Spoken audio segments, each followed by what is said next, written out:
താലീമിനെ അവിടെ ഏൽപ്പിക്കും വീട്ടിൽ. അതുപോലെ തന്നെ ഇടയ്ക്കിടയ്ക്ക് എന്നെ അങ്ങനെ വിളിക്കും, നിങ്ങളെ കാണില്ല, നിങ്ങളൊന്നും നിങ്ങളെ കാണാനായിട്ട് പോകുന്നുണ്ട്.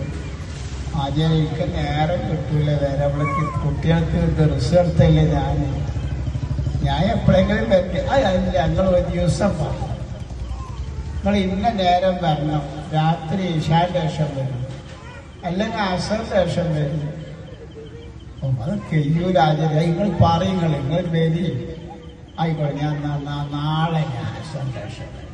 നിങ്ങൾക്ക് എന്താ വേണ്ടി വരിക? ആട് വേണം, എന്നായിക്കോട്ടെ ആയിക്കോട്ടെ. ഇങ്ങനെ എല്ലാവർക്കും ആട് കൊടുക്കാൻ പോകും. ഇങ്ങനെ നമ്മൾക്ക് ഇഷ്ടപ്പെട്ട ഭക്ഷണം ഉണ്ടാക്കി മനുഷ്യൻ, അങ്ങനെ നല്ലൊരു മനുഷ്യൻ, ഇഖ്ലാസുള്ള മനുഷ്യൻ. ചെറുശ്ശേരി ഉസ്താദ് ദാറുൽ ഹുദയിൽ ക്ലാസ് എടുക്കുമ്പോൾ ഈ ഇഖ്ലാസിനെ പറ്റി പറഞ്ഞപ്പോ ആർക്കും ഇഖ്ലാസ് ഇല്ല, ഇഖ്ലാസുള്ള ആളുകൾ വളരെ കുറവാണ് എന്ന് പറഞ്ഞിട്ട് ഇങ്ങനെ പറഞ്ഞിട്ട് ഒരു വെള്ളിയാമ്പളത്തെ ആചാര്യണ്ട് സൈദാലി ഹാജി എന്ന് പറഞ്ഞു. അയാൾ ഇഖ്ലാസുള്ള ആൾ. മൂപ്പരെ മക്കള് കേൾക്കാൻ വേണ്ടിയോ സൈദാലിയാറ്റി കേൾക്കാൻ വേണ്ടിയോ കുടുംബം കേൾക്കാൻ വേണ്ടിയോ പറയല്ല, അവർ ക്ലാസ്സിൽ പറഞ്ഞത് കേട്ട ആളുകൾ പറഞ്ഞതാണ്. ഇങ്ങനെ ഒരു വലിയ ഒരു ആലിമാണ് ചെറുശ്ശേരി ഉസ്താദ്, വലിയ ആള്.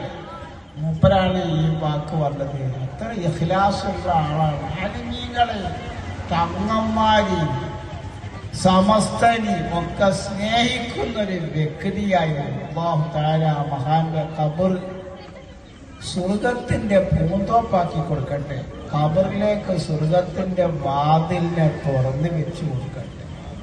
അദ്ദേഹം ചെയ്ത ഹയാത്ത് കാലത്ത് ചെയ്ത ഗുണങ്ങളൊക്കെ പടച്ചോ സ്വീകരിക്കട്ടെ. അദ്ദേഹം ചെയ്ത എന്തെങ്കിലും തെറ്റുകൾ വന്നിട്ടുണ്ടെങ്കിൽ അള്ളാഹിന്റെ മഹളായ ഫള് കൊണ്ട് ആ ദോഷങ്ങളൊക്കെ പുറത്തു കൊടുക്കും. സുഹൃത്തുക്കളെ, അങ്ങനെ എല്ലാവരും നല്ലത് പറയും. നമ്മളൊക്കെ എല്ലാവരും കൊണ്ടും നല്ലത് പറയിപ്പിക്കണം.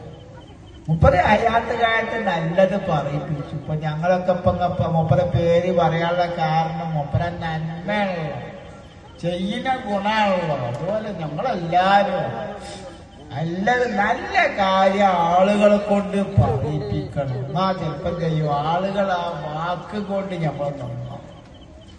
ഈ മദ്രസക്ക് വേണ്ടി അനേകം ആളുകൾ, സ്ത്രീകളും പുരുഷന്മാരും